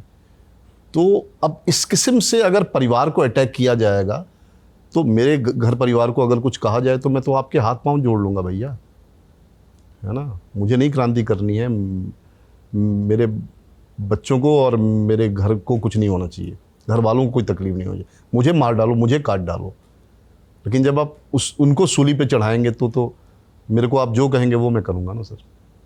इस स्थिति में ला दिया गया है सर इस तरह की आवाज़ों को। मतलब स्पेस नहीं है बोलने का। आप देख रहे हो ना कहाँ है, मैं यहाँ बोल रहा हूँ, कल को आप दिखाएंगे इसमें से कोई एक बात उठा करके लोग मेरे घर के बाहर आकर के तोड़फोड़ मचाने लगेंगे, कुछ करेंगे, तो मेरी सोसाइटी मुझे थोड़ी वहाँ रहने देगी, कहेगी कहीं और घर ले लो भैया। तो ये सारी स्थितियाँ बढ़ रही हैं, इस तरीके की चीज़ें बढ़ रही हैं। तो आदमी को बेहतर लगता है कि चुप रहें यार, कमाएं। सेंसर की बात की अभी आपने बीच में, आपकी फिल्म जो अभी आई थी इन गलियों में, उसमें भी कुछ सेंसर की बात थी? मेरी हर फिल्म में सेंसर की बात होती है भाई। मेरी पहली फिल्म को ए सर्टिफिकेट देने का कोई मतलब नहीं था, हमारी फिल्म को ए सर्टिफिकेट दे दिया गया अनारकली अफवारा को, जबकि उसको हर उम्र के बच्चों को देखने की चीज़ है। हमारी जो नई फिल्म इन गलियों में, उसको तो सेंसर की प्राइमरी स्क्रीनिंग कमेटी ने कोई सर्टिफिकेट देने से ही इनकार कर दिया। हम रिवाइजिंग कमेटी में गए, रिवाइजिंग कमेटी ने 20 से ज़्यादा कट्स दिए कि भाई ये काटो, ये काटो, ये काटो, ये काटो। हमने कहा कि क्यों काटें, आप मुझे बताओ, तो बताने के लिए तैयार नहीं है, डिबेट नहीं कर रहे हैं। वो आदेश दे रहे हैं कि भाई फिल्म हम बना रहे हैं, कहानी हम सोच रहे हैं, हमारी कहानी हमको कैसे कहना है पर्दे पे, ये हम डिज़ाइन कर रहे हैं, और आप आके कह रहे हो कि ये हटाओ, ये हटाओ। आप बाप हो क्या, कौन हो आप? क्या आप सीधे target censor board, Prasoon Joshi जैसे नहीं, लोगों पे कर रहे हैं? ये सेंसर बोर्ड के मेंबर कौन है? किसी को उठा करके बना दिया उपकृत करने के लिए कि गवर्नमेंट की एक बॉडी में आप आ जाओ। उनको सिनेमा की कोई समझ नहीं है, उनको इतिहास की कोई समझ नहीं है, उनको समाज की कोई समझ नहीं है। और वो आकर के आपकी फिल्म देखते हैं और आपके 1.5, 2, 3 साल से सोचे हुए काम को, सोची हुई कहानी को, सोचे हुए बयान को, सोचे हुए डायलॉग को कहते हटा दो। ये भी नहीं देखते कि उस एक चीज को हटाने से पूरी इमारत जो सिनेमा की है वो हिल जाएगी। तो हमने तो तय कर लिया है कि मुझे सेंसर बोर्ड की बात माननी ही नहीं। तो चाहते क्या हैं वो लोग, क्या बनवाना चाहते हैं भाई आप देखो लोगों से? क्या है कि स्तुति, सरकार की स्तुति में फिल्में बने, इतिहास का कोई ऐसा मसला जिससे आज के लोगों को उत्तेजित किया जा सके या संगठित किया जा सके, गोलबंद किया जा सके, ऐसी कोई चीज लेकर के आओ। ऐसी कहानियां कहो जो समाज पे टिप्पणी ना हो, जो आज की राजनीतिक स्थितियों पे टिप्पणी ना हो, है ना, कोई किसी भी तरह का उसमें कोई सत्ता विमर्श या जाति विमर्श ना हो। इस तरह की कहानियां लेकर के आओ, जिसको कहते हैं ना कि सिनेमा केवल मनोरंजन के लिए होना चाहिए। इस खाने में सिनेमा को फिट करने की साजिश है, और तमाम कला माध्यमों को भी। बाकी जगहों पर तो सेंसरशिप उस तरीके की है नहीं, लेकिन सिनेमा को तो जिस तरीके से इन्होंने बांध दिया है, उसमें तो बहुत मुश्किल लग रहा है कि अभी हाल फिलहाल बिना लड़े हुए कोई सिनेमा बाहर आ जाए। जब आप बहुत सारे पैसे डाल देते हो तो लड़ना भी नहीं जानते हो ना। और डायरेक्टर एक हद तक लड़ सकता है, प्रोड्यूसर अगर साथ में खड़ा है तो लंबी लड़ाई लड़ सकता है, लेकिन प्रोड्यूसर भी चाहता है कि यार 2 साल मेरे 10 करोड़ रुपए 20 करोड़ रुपए ब्लॉक हैं, अब क्यों और 2-3 महीने में लगाऊं, किसी तरह रिलीज कर देता हूं, जो होगा देखा जाएगा। इस वजह से वो, नहीं तो हर फिल्म मेकर जो है वो स्टैंड ले तो सेंसर बोर्ड की कोई ज़रूरत ही नहीं रह जाएगी सर। तो अविनाश, मैं आपसे एक चीज़ और समझना चाह रहा हूँ कि अभी जिस तरह की फिल्में आप लोग बना रहे हैं या बनाने की कोशिश कर रहे हैं, आप लोगों को कितना स्पेस मिल रहा है? वो चाहे सेंसर बोर्ड की तो एक बात हो ही गई, दूसरी तरफ से प्रोडक्शन के मामले में प्रोड्यूसर्स के आप लोगों के साथ कनेक्ट कर पा रहे हैं? क्योंकि फिर अगर दबाव है तो हर जगह हर तरह का दबाव होगा ना। सरकार को भी पता है कि ये खिलाफ में रहता है, प्रोड्यूसर्स भी कहीं भी इस तरीके से पैसा नहीं लगाना चाहते हैं कि मैं कुछ बनवाऊं और फिर इस डायरेक्टर के चक्कर में कुछ ऐसा हो जाए जिस वजह से हमारा अमाउंट लॉक हो जाए या फिर कभी वापस ही ना आ पाए। तो कितनी मुश्किल आप लोग अपने आप में देख रहे हैं? देखिए, ऐसा है कि आपके पास, अगर आप फिल्म मेकर हैं तो मेरे पास 6 स्क्रिप्ट होगी अभी, जिस पर कोई प्रोड्यूसर फिल्म बनाने के लिए पैसा लगाने के लिए तैयार नहीं है। उसमें कोई एक आदमी मिल जाता है जिसको कोई एक कहानी अच्छी लग जाती है, और फिर उसके साथ हम अपनी यात्रा शुरू कर देते हैं। एक तो ये मसला होता है कि अगर आप फिल्म मेकर हैं और फिल्म बनाने के लिए आ रहे हैं तो एक कहानी के साथ स्ट्रगल ना करें। अगर आप किस्सा गो हैं, स्टोरी टेलर हैं, तो आपके पास तरह तरह की कहानियां होनी चाहिए। मेरी एक बहुत अच्छी कहानी है, नमक इश्क का उसका नाम है। वो पिछले 6-7 साल से मैं जिसको भी सुना रहा हूँ वो कह रहा है कि यार अभी इस दौर में इस कहानी को मत कहो, ये दौर बीत जाने दो, फिर ये फिल्म बना लेना। वो कहानी पड़ी हुई है। आप कहीं कोई कहानी पिच करते हो तो उनके लीगल सेक्शन बने हुए हैं, पहले वो लीगल में दे देते हैं। तो मुश्किलें तो हैं, चुनौतियां तो हैं, लेकिन इसमें आपको लगातार टॉर्च लेकर के ऐसे हम सफर प्रोड्यूसर्स को ढूंढने की जरूरत है जो थोड़ा सा भी आप पे बिलीव कर पाए, और मिल जाते हैं। ऐसा नहीं है कि नहीं मिलते हैं। बिलीव कर पाए या डरे नहीं? डरे नहीं, हाँ, मतलब देखो, हम में बिलीव होगा तो उनको तमाम डर की भी तो अपनी एक सत्ता है ना, और उसका भी अपना एक बाजार है ना। अगर छावा जैसी फिल्में या केसरी चैप्टर 2 जैसी फिल्में अगर चल रही हैं, उनको लोग देख रहे हैं, तो उसके प्रतिरोध में भी तो एक बाजार ही तो है जो उस तरह की कहानियों का इंतजार कर रहे हैं। ये ऐसा नहीं है कि बाजार नहीं समझता है, समझता है। लेकिन आपने the Kerala files, Kashmir files, Bastar files, इस तरह के सिनेमा को लेकर के कभी कुछ नहीं कहा है? बिल्कुल। हंस एक पत्रिका है, हिंदी साहित्य की बहुत अच्छी पत्रिका है। राजेंद्र यादव उसके संपादक हुआ करते थे, प्रेमचंद ने शुरू किया था। उस पत्रिका में मेरा पूरा लेख है ना वो, और उसमें मैंने जिक्र किया है इस तरह की। लेकिन उसके बरक्स आप देखिए तो अनुभव सिन्हा की मुल्क जैसी फिल्म भी तो चलती है। उनकी आर्टिकल 15 भी तो चल रही है। हिट हो रही है। तो ऐसा नहीं है कि मतलब जो डर गए वो बिल्कुल मर गए हैं, ऐसा नहीं है, उनके लिए स्पेस है। अभी आप लोग कहानियों का चुनाव किस तरीके से कर रहे हैं? जैसे अभी हाल फिलहाल में सिकंदर फिल्म आई, फ्लॉप हो गई। बॉलीवुड के साथ ऐसा देखने को मिल रहा है कि मतलब पूरे 12 महीने का स्ट्रक्चर देख लें तो कोई एक फिल्म हिट होती है, जैसे कि लास्ट टाइम छावा हिट हुई, लेकिन जितने भी नेक्स्ट रिलीज रही वो सब के सब फ्लॉप ही हुई हैं। फिर वो चाहे जाट हो, जाट को भी ये नहीं कह जाट सकते हो चाहे इन गलियों में हो, इन गलियों में हो, ठीक है, आपकी फिल्म इन गलियों में। और उसके पहले सिकंदर फिल्म आई, वो भी फ्लॉप हो गई। सलमान खान, जहाँ पे हिट की बात ही मतलब सलमान खान के नाम से चीज़ें हिट हो जाती हैं, पर कहानियाँ वैसी नहीं बन पा रही हैं कि जो लोगों तक कनेक्ट कर पाएँ। इस मामले में अगर आप देखेंगे तो स्त्री 2 जैसी फिल्में चल रही हैं, बन भी रही हैं, चल भी रही हैं। साउथ का सिनेमा भी बहुत शानदार काम कर रहा है। बॉलीवुड के साथ क्या है कि जब स्टोरी नहीं मिल रहा है तो वो जाके कॉपी पेस्ट कर रहे हैं, रीमेक उसके उसको बाद कहते भी हैं सर। हाँ, रीमेक कह लीजिए सर, वो भी फेल हो जा रहा है। अभी वरुण धवन ने भी कोई एक फिल्म तेहरी का कुछ हिंदी वर्जन किया था, विजय सेतुपति जो थे, नहीं थलपति विजय की फिल्म थी, वो भी वैसे फेल हो गई। तो क्या कहानियाँ नहीं मिल पा रही हैं या फिर लोग ढूंढ नहीं रहे हैं? नहीं, देखिए क्या है कि दो तरह की चीज़ें हैं। एक तो OTT की और वजह एक से, चीज़ और समझिएगा कि जब आप इतनी अच्छी कहानियां लेके जा रहे हैं तो उसके लिए समय का इंतजार हो रहा है या फिर पैसों की बात चल रही है कि कोई अगर आप पे लगा रहा है 50 करोड़ तो क्यों लगाएगा, है ना?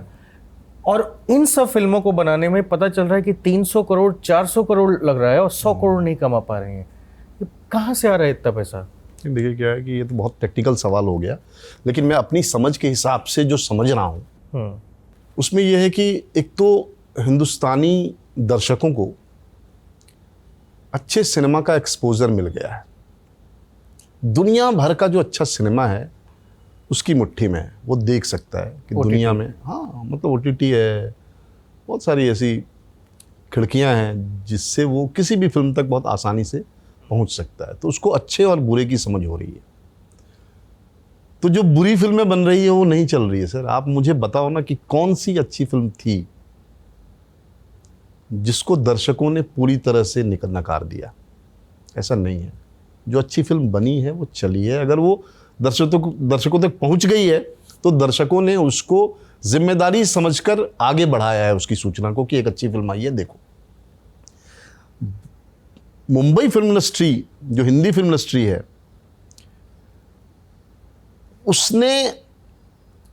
उसका जो पुराना रियाज है ना सेटअप में काम करने का कि भैया हमको सलमान खान मिल जाएगा तो मैं 300 करोड़ रुपए लगा दूंगा, कोई अच्छी कहानी मिल जाएगी तो उस पर 3 करोड़ भी नहीं लगाऊंगा। तो यहां अच्छी कहानी से ज़्यादा ज़रूरी एक बड़ा चेहरा है। जब तक ये रवायत बनी रहेगी तब तक हमारी फिल्मों में पैसा ऐसे ही डूबता रहेगा। आप साउथ का उदाहरण दे रहे हैं। साउथ के जो स्टार बन रहे हैं वहाँ की कहानी बना रहे हैं, है ना। हमारे यहाँ जो है ना, लोग आते हैं, शुरू में एक आध अच्छी फिल्में करते हैं और जब उनका नेम फेम स्टारडम बन जाता है देन वो फिर उसी सेटअप का हिस्सा हो जाते हैं, उसी तंत्र की तरह जो है वो अपने को पोर्ट्रे करने लगते हैं, जो कभी भी सिनेमा का भला नहीं कर सकता, है ना। तो आने वाले समय में अच्छी कहानियां ही तलाशी जाएंगी, अच्छी कहानियां ही स्टार होंगी, है ना। कोई एक चेहरा बहुत बड़ा स्टार नहीं होगा। लोगों को लगेगा कि अच्छी कहानी अगर हमको स्टार बना सकती है तो फिर कहानियों के पास लौटेंगे। ये संक्रमण काल है जिसमें आपके पास इस इंडस्ट्री को लेकर के बहुत सारे सवाल हैं और उन सवालों के हमारे जैसे फिल्म मेकर्स के पास कोई जवाब नहीं है ना। क्योंकि हमारे पास कहानियां हैं और हम ब्लेम कर रहे हैं कि हमारी कहानी अच्छी है या नहीं, ये तो बनने के बाद जनता तय करेगी ना। हमने कहानी लिखी तो हम तो कहेंगे ही कि हमारे पास अच्छी कहानी है। भाई आपने एक सवाल पूछा कि भाई आप पर कोई क्यों 50 करोड़ का भरोसा करे। यही तो वो कलाकारी है। जैसे आप अपने प्रोडक्ट को बेचने के लिए जाते हो तो आप कन्विंस करते हो कि नहीं उपभोक्ता को कि भैया हमारा प्रोडक्ट सबसे बेहतर है। तो जिससे उपभोक्ता कन्विंस हो गया, जिससे आदमी कन्विंस हो गया, प्रोडक्ट ले लेता है। उसी तरह जब हम अपनी कहानियां बेचने के लिए निकलते हैं कि इन कहानियों पे कौन फिल्म बनाएगा, तो हमारी जो कलाकारी है उससे जो कन्विंस हो जाए वो हमारे साथ चलता है सर। वो हमारे ऊपर 50 करोड़ रुपए लगाएगा। लेकिन 99 दरवाजे आपके लिए बंद रहते हैं, एक दरवाजा खुल जाता है। ये एक पूरा प्रोसेस है। एक चीज़ और, हम लोग कल भी बैठे थे तो जब बातचीत कर रहे थे वहाँ से एक दो सवाल आया। मैं नाम नहीं लूँगा कि कौन कौन से लोग बैठे थे और क्या क्या बातें हो रही थी, लेकिन हाँ एक मोनोपोली का गेम चल रहा है आप लोगों के यहाँ कि कुछ ही प्रोडक्शन हाउसेस हैं जो बड़ी फिल्में बनाएंगे, या फिर ओटीटी के साथ भी वही एक संबंध उनके एस्टेब्लिश हो पाए हैं। ओटीटी भी इस तरह से परफॉर्म कर रहा है कि वो उन्हीं कुछ बड़े ब्रांड के लोगों के साथ काम करेगा, उन्हीं की फिल्में खरीदेगा, उन्हीं की फिल्मों को चलाएगा, उन्हीं के पैसों, उन्हीं की फिल्मों पे इन्वेस्ट करेगा। आपने कभी सोचा वेब सीरीज़ बनाने के लिए? और यदि अगर आप सोच रहे हैं तो आप ऐसे कितने डायरेक्टर हैं, मतलब पहले बहुत सारे ऐसे अच्छे अच्छे डायरेक्टर हुए जो आजकल कुछ नहीं कर रहे हैं, या फिर उनकी फिल्में आ नहीं रही हैं, या फिर आ रही हैं तो बस वो आ रही हैं और चली जा रही हैं, उनके बारे में कोई बहुत सरीखे से चर्चाएं नहीं हो पा रही हैं। मेरा मानना और मेरा समझना आपसे ये है कि कितना एक्सेसिबल है आप लोग उस ओटीटी प्लेटफॉर्म के लिए या उस प्रोडक्शन हाउसेस के लिए? देखिए क्या है कि क्या सवाल ठीक है ये सवाल ठीक है, हाँ बिल्कुल ठीक है, लेकिन इसका जवाब उतना ही ठीक होगा कि नहीं जितना आप समझ रहे हैं, ये हमारे जवाब से तय होगा। ठीक है। मैं इसमें 2-3 चीज़ें आपको बताना चाहता हूँ। मैं फिल्म मेकर हूँ, मुझे फिल्म बनाना आता है, मुझे कहानी कहनी आती है, लेकिन फिल्म निर्माण जो एक पूरा काम है, उसका एक हिस्सा मुझे आता है। प्रोडक्शन एक पूरा काम है, अलग काम है ना, कि मैं जो चाहता हूं, मैं जो बनाना चाहता हूं वो कैसे बना पाऊंगा, इसकी जिम्मेदारी प्रोडक्शन तय करता है ना, वो लेता है। बहुत सारे फिल्म मेकर्स जो हैं वो जो बना रहे हैं, उनको एक आसान रूट मिल गया है ओटीटी की वजह से, कि वो एक कहानी लिखेंगे, ओटीटी को पिच करेंगे, ओटीटी को पसंद आएगा और कहेगा कि बनाओ, है ना। इससे पहले क्या है, हम प्रोड्यूसर को पिच करते थे, प्रोड्यूसर के पास अपना एक प्रोडक्शन हाउस हुआ करता था, वो हमको as a technical person hire करता था, उसमें बहुत सारे लोग और रखे जाते थे ऑन बोर्ड, वो प्रोड्यूसर तय करता था। आज ओटीटी के आने के बाद बहुत सारे डायरेक्टर जो है वो प्रोड्यूसर भी हो गए हैं। कुछ लोग कामयाब हुए, कुछ लोग कामयाब नहीं हुए।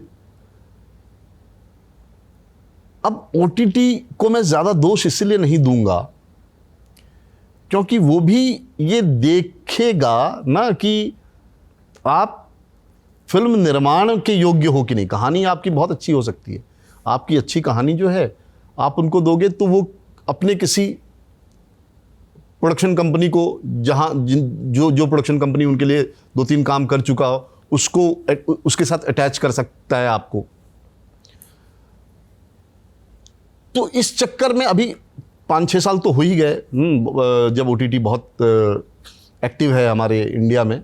5-6 साल में कुछ लोगों ने अपना विश्वास बना लिया है कि वो जब भी काम करेंगे, कंप्लीट काम करेंगे, बजट में काम करके देंगे, है ना। तो उनको रेगुलर काम मिल रहे हैं। बाकी बहुत सारे लोग अपनी ख्वाहिशों के साथ जो है वो स्ट्रगल उनका जारी है। किसी दिन उनके लिए दरवाज़ा खुल गया तो खुल गया, जब तक बंद है तो बंद है। इस पूरे प्रोसेस में लॉबियां भी बनती हैं, है ना। चूंकि हमारे लिए दरवाज़ा नहीं खुला है तो हम उन लॉबियों को दोष दे सकते हैं, अगर खुल जाता तो हम नहीं दोष देते। तो ये जो है ना ब्लेम गेम, उससे बाहर आकर के अच्छे माहौल की बातचीत हमको करनी चाहिए। भाई हमारा भी दोष है, ओटीटी का भी दोष। हम अगर नहीं पहुंच पा रहे हैं तो दोष हमारा है ना सर। किसी ने कोई दरवाजे पे खड़ा है क्या कि नहीं हम आपको अंदर नहीं आने देंगे? भाई आप अपनी कहानी पहुंचा तो सकते ही हैं। भाई जब देश के किसी भी बड़े आदमी से अगर कोई आदमी मिलना चाहे तो मिल ही लेगा ना। ये है यार। मैं इसको दूसरे तरीके से, एक और नज़रिए से देखता हूँ। आप पूछिए आप कि ये जो OTT में लोग हैं बैठे हुए टॉप पे, मुझे ऐसा समझ में आता है, मतलब मे भी हो सकता है मैं गलत हूँ, लेकिन वो बहुत ज़्यादा वो कॉरपोरेट लोग हैं, सिनेमा की बहुत ख़ास समझ है नहीं, कंटेंट का चुनाव बेहतर नहीं कर पा रहे हैं अभी के समय में। मतलब मैं ये नहीं कह रहा हूँ कि जियो या हॉटस्टार की वजह से कुछ ख़राब हो रहा है या चाहे जो भी, लेकिन एक तो इतना कंटेंट बन रहा है, इतना कंटेंट बन रहा है कि जिसके बारे में मत ही पूछिए आप। हॉटस्टार पे ऐसे ऐसे कंटेंट हैं कि जिसका ना प्रोडक्शन क्वालिटी ठीक है, ना सिनेमेटोग्राफी ठीक है। कई जगह तो ऐसा लगता है कि ज़बरदस्ती कोई डायलॉग बोलने की कोशिश कर रहा है, आप बेहतर एक्टर्स को वहाँ पे सिलेक्ट नहीं कर पा रहे हैं। तो आप पैसा तो थ्रो कर रहे हैं, लेकिन आपका कंटेंट का चुनाव बड़ा ख़राब है। क्या ये भी एक एंगल हो सकता है इसमें? नहीं, देखिए क्या है कि मैं नहीं मानता हूँ इस बात को कि कॉरपोरेट में जो ऊंची जगहों पे बैठे हुए लोग हैं उनको सिनेमा की समझ नहीं है। भाई वो भी एक ऑडियंस तो है ही ना। मैंने इसलिए कहा, ये मेरा स्टेटमेंट नहीं है, मैंने लोगों से सुना है और इंडस्ट्री के लोगों से सुना है। समझ रहा हूँ, मैं आपकी बात समझ रहा हूँ कि भाई हम फिल्म मेकर्स जाते हैं बहुत सारी चीज़ें लेकर के और हमें वो बताते हैं कि भाई यहाँ पे ये चीज़ उनको लग रहा है, यहाँ पे ये चीज़ उनको लग रहा है, यहाँ पे ये चीज़ उनको लग रहा है ना। और ये चीज़ लगने का मतलब गड़बड़ लग रहा है। दो ही स्थिति होती है। अगर आप अपनी कहानी को लेकर के तर्क संपन्न हो तो आप बात करोगे, सामने वाले का जो भी इनपुट है या फीडबैक है उसको आप सुनोगे, या तो उसका जवाब आपके पास आपकी कहानी के भीतर होगा या नहीं होगा। OTT में जो कॉरपोरेट की कतार में बैठे हुए लोग हैं वो फीडबैक देने के लिए ही हैं कि भाई आपने उनको कोई कहानी सुनाई, उनको कैसी लगी वो बताएंगे, चुप तो नहीं हो जाएंगे। या दो ही चीज़, तो ये अच्छा है या बुरा है, ये तो बेहतर है कि वो बता रहे कि भाई ये चीज़ें इसमें हमको गड़बड़ लगे। तो या तो आप उनको कन्विंस कर दो या आप कन्विंस हो जाओ, दो ही स्थिति होगी ना। दिक्कत क्या हो रही है कि तमाम चीज़ें होने के बावजूद वो रेफरेंस का सिनेमा लेकर के आते हैं कि भाई उनको ऐसा सिनेमा चाहिए, उनको ऐसा सिनेमा चाहिए, उनको ऐसा सिनेमा चाहिए। तो जो मौलिकता है ना वो धुंधली हो रही है, वो गायब हो जा रही है। अगर मैं कोई कहानी लेकर के जाऊं किसी के पास और मैं ये बताऊं कि मैं बिना किसी रेफरेंस के सिनेमा बनाना चाहता हूं, मैं वैसा म्यूज़िक नहीं चाहता हूं, वैसी लाइटिंग नहीं चाहता हूं, उस तरह की सिनेमैटिक फ्रेमिंग से अलग मैं एक नया फ्रेम जो है वो एक्सप्लोर करना चाहता हूं जो आज तक सिनेमा में कभी हुआ ही नहीं। इस चीज़ के लिए अगर स्पेस मिलेगा तब मौलिकता छन छन के आएगी, अदरवाइज हर सिनेमा एक दूसरे सिनेमा की नकल लगेगा। यह है मसला। अविनाश दास के लिए सिनेमा क्या है? ये आपने ऐसे सवाल पूछा ना कि ऐसा लग रहा है कि जैसे कोई बहुत बड़ा वैचारिक मसला है ना। एक मेरे पास एक माध्यम है यार, मेरे लिए सिनेमा सिर्फ एक माध्यम है। मैं वो चीज़ मैं सिनेमा के ज़रिए कहना चाह रहा हूँ जो किसी और मीडियम में कहना मतलब मेरे लिए थोड़ा मुश्किल है ना। और मीडियम से ज़्यादा मेरे लिए ये कुछ और है नहीं। मैं मीडिया में रहा हूँ, अखबार भी मेरे लिए मीडियम था, टेलीविज़न भी मेरे लिए मीडियम था। जब मैं कविता लिखता था तो कविता भी मेरे लिए माध्यम था खुद को एक्सप्रेस करने, मैं जैसा हूँ।